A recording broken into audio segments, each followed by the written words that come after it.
Shalom, selamat siang. Perkenalkan, saya Magdalena Marsanda.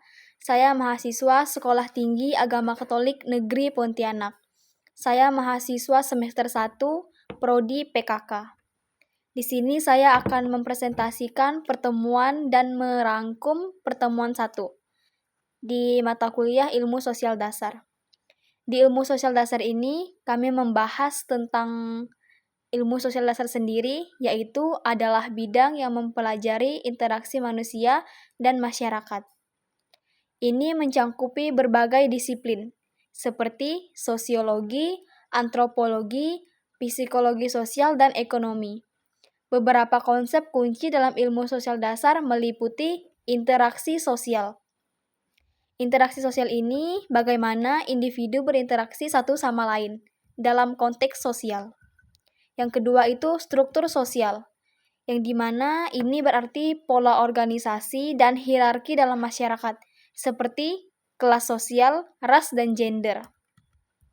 Yang ketiga adalah budaya, yang berisikan nilai, norma, dan kebiasaan yang dianut oleh suatu kelompok.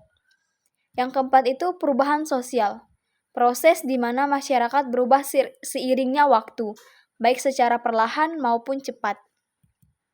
Yang kelima itu institusi sosial, yang dimana struktur yang mengatur perilaku dalam masyarakat, seperti keluarga, pendidikan, dan pemerintahan.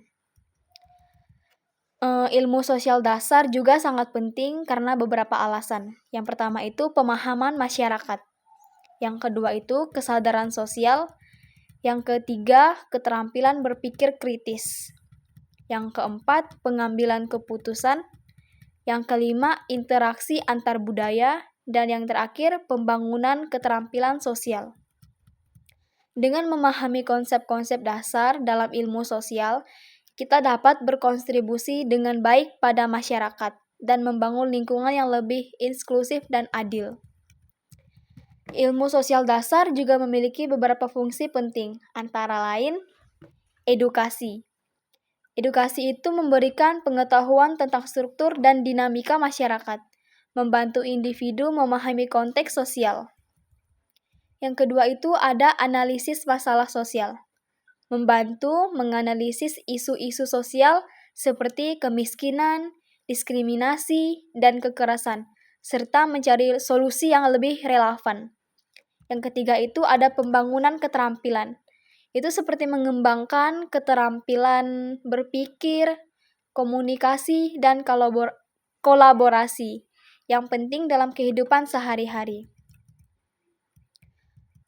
Ruang lingkup ilmu sosial mencangkup berbagai aspek yang berkaitan dengan interaksi manusia dan masyarakat.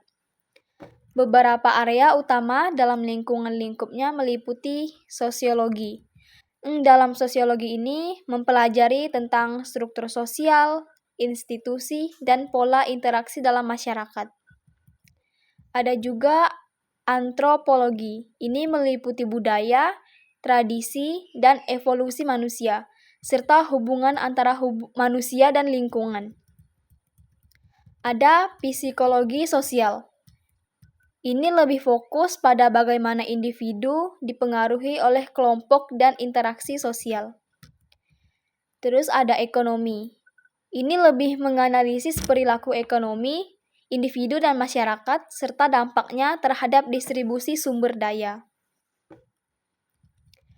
Ruang lingkup ini menunjukkan betapa luas dan beragamnya bidang ilmu sosial dasar yang saling berkaitan dan berkontribusi pada pemahaman kita tentang masyarakat. Mungkin sekian dari saya tentang pertemuan pertama ilmu sosial dasar. Shalom.